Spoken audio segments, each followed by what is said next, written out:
সিলেটের ফেঞ্চুগঞ্জে স্বাধীনতার ঘোষক শহীদ প্রেসিডেন্ট জিয়াউর রহমানের ৮৯তম জন্মবার্ষিকী উপলক্ষে শীতার্তদের মাঝে শীতবস্ত্র বিতরণ করা হয়েছে।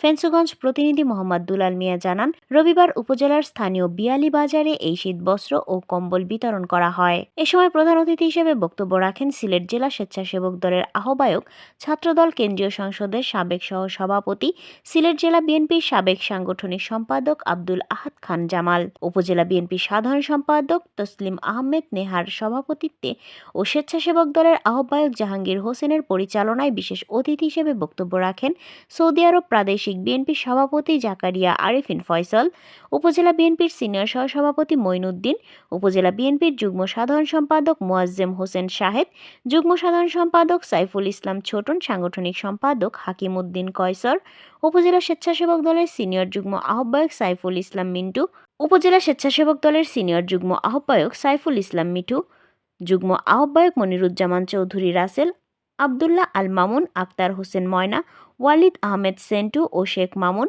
ছাত্রদল নেতা হুসাইন আহমেদ, সাব্বির হোসেন, রিয়াদুর রহমান সাইফুল, হামিম আহমেদ সহ আর অনেকে। যে গণতন্ত্রের কথা বলেছিলেন, তিনি গণতন্ত্রের কবর রচনা করে যে বাকশাল কায়েম করেছিলেন। তিনি সকল রাজনৈতিক দল নিষিদ্ধ করেছিলেন, সকল সংবাদপত্র নিষিদ্ধ করে 4টি পত্রিকা রেখেছিলেন। জিয়াউর রহমান রাজনীতিতে এসে তিনি একজন সেনা কর্মকর্তা হয়ে এসেও তিনি কিন্তু বাংলাদেশে বহুদলীয় গণতন্ত্র ফিরিয়ে দিয়েছিলেন বলে বাকশাল থেকে আজকে যে আওয়ামী লীগ, সেই আওয়ামী লীগেরও পুনর্জন্ম হয়েছিল। বাংলাদেশে সব কয়টি সংবাদপত্র স্বাধীনতা ফিরে পেয়েছিল। আজকে যে আমরা রাজনীতি করার অধিকার, কথা বলার অধিকার পেয়েছি। ধন্যবাদ। এবং এই অনুষ্ঠান যারা আয়োজন করেছেন সবাইকে ধন্যবাদ।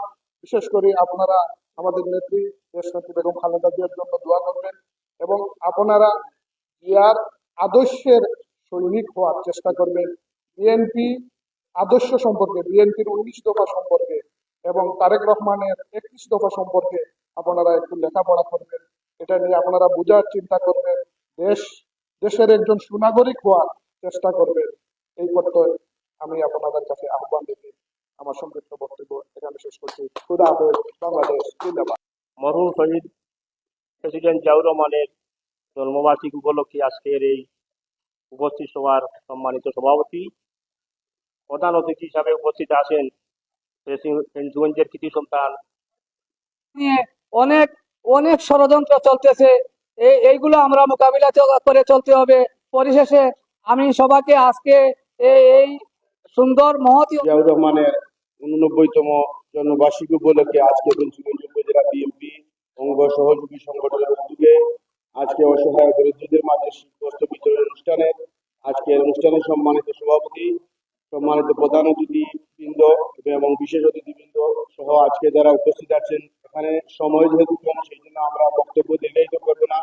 আমরা শুধু আপনাদের উদ্দেশ্যে এটাই বলবো যে আমাদের প্রাণপ্রিয় নেতার জন্য আপনারা দোয়া করবেন এবং আমাদের দেশ নেত্রী বেগম খালেদা জিয়া যেহেতু অসুস্থ, লন্ডনে চিকিৎসাধীন আছেন, ছাত্র সংগঠনের আন্দোলনের মুখে এমন ভাবে বিহীন জুড়ি থেকে একটি আধুনিক রাষ্ট্রে রূপান্তরিত করেছিলেন।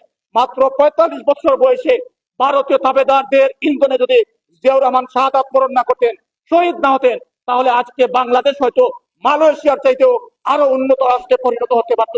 জিয়াউর রহমানকে হত্যা করে যারা ভেবেছিল যে বিএনপি এবং জিয়াউর রহমানের আদর্শকে হত্যা করবে, আজকে বেগম খালেদা জিয়ার নেতৃত্বে, তারেক রহমানের নেতৃত্বে সেই ধারাবাহিকতা আমরা অব্যাহত রেখেছি। আমরা বিশ্বাস করি জিয়াউর রহমানের স্বপ্ন এবং অসমাপ্ত কাজ তার সুযোগ্য পুত্র বিএনপির ভারপ্রাপ্ত চেয়ারম্যান আমরা তারেক রহমানের মধ্যে জিয়াউর রহমানের সেই